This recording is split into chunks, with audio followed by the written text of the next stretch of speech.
नाही, महात्मा फुले आरोग्यदायी योजनेमध्ये जे काही नवीन सुधारणा करणं, नवीन वेगळ्या पद्धतीच्या अधिक चांगल्या पद्धतीनं लोकांना सुविधा देणे यासाठी बरेचसे निर्णय यापूर्वी आम्ही घेतलेत आणि त्याची प्रत्यक्ष अंमलबजावणी सुरू आहे.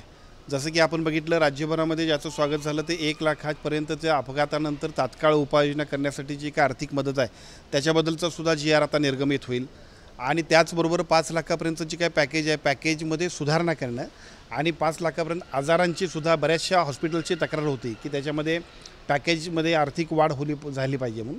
आणि त्याबद्दलसुद्धा आयुक्तांना सूचना दिल्या. त्यांच्या अध्यक्षतेखाली 1 महिन्यामध्ये त्यांच्या बैठकीमध्ये सगळ्या स्टेक होल्डर्सना घेऊन, विशेषतः सगळे एक्सपर्ट्स जे असतील त्यांना बरोबर घेऊन अतिशय चांगल्या पद्धतीने ते आम्हाला प्रस्ताव देतील आणि त्यालासुद्धा आपण मान्यता देतो आहे. महात्मा फुले आरोग्यदायी योजना ही सर्वसामान्य लोकांच्यासाठी अत्यंत आवश्यक, महत्त्वपूर्ण आणि भविष्यातसुद्धा प्रत्येक माणसानं पटदिशी जर कुठं जावं तर महात्मा फुले आरोग्यदायी योजनेच्या हॉस्पिटलमध्ये जावं, अशा पद्धतीची शासनाची महत्त्वाकांक्षी योजना आहे. या योजनेमध्ये एकही रुपये पेशंटकडून घ्यायचा नाही आहे. अगदी त्यांना घरी पोहोचवण्यापर्यंत आणि तिथपर्यंतच्या जेवणाची सुद्धा व्यवस्था ही हॉस्पिटलनं करायची आहे.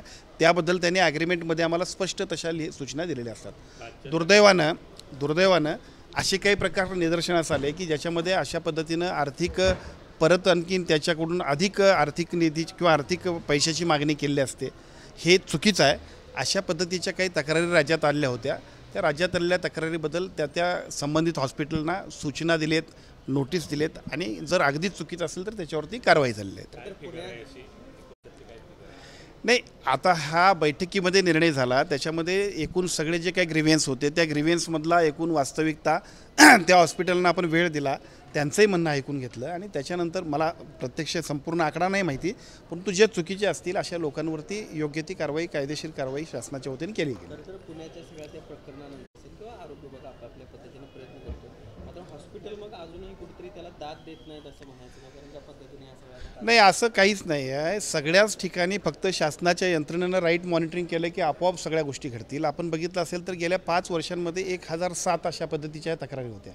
मी मंत्री झाल्यानंतर जो काय मी रिव्ह्यू घेतला त्या रिव्ह्यूमध्ये आमच्या असं लक्षात आलं की अशा पद्धतीचं काम चुकीचं होत असेल तर ते चुकीचं आहे. शेवटी आम्ही लोकांच्यासाठी आहोत. ही हॉस्पिटल जी एम्पॅनलमेंट केलेत आम्ही, ती लोकांना योग्य सेवा देण्यासाठी आहे आणि त्यामुळे अशा पद्धतीच्या कारवाई होऊ नयेत किंवा अशा पद्धतीची चुकीची आर्थिक लोकांना त्रास होऊ नये यासाठी आम्ही आता ह्या सगळ्या गोष्टी घेतल्यात. विशेषतः मला आणखीन एक आपल्या माध्यमातून सांगावं असं वाटतं की आता मोबाईल ॲपवरती आम्ही बेडची उपलब्धता कुठल्याही कॉमन माणसाला तिथं जर का त्या हॉस्पिटलमध्ये तक्रार झाली किंवा त्याला जर का त्याच्यामध्ये कंप्लेंट रजिस्टर ज्याला म्हणतोय ते ऑनलाईन कंप्लेंट रजिस्टर होईल की ज्याच्या माध्यमातून त्या मोबाईल ॲपमध्ये एका बाजूला सगळ्या सुविधा उपलब्ध होण्यापासून जर चूक होत असेल तर त्याला कंप्लेंटसुद्धा आमच्याकडे नोंदवता येईल. यापूर्वी असं व्हायचं की ती कंप्लेंट तिथल्या स्थानिक कोऑर्डिनेटरकडे जायची, कोऑर्डिनेटरनं ती TPAकडे द्यायची आणि TPAनं मग शासनाच्या स्तरावरती आमच्याकडे रिव्ह्यूला आली तर ठीक, असं होणार नाही.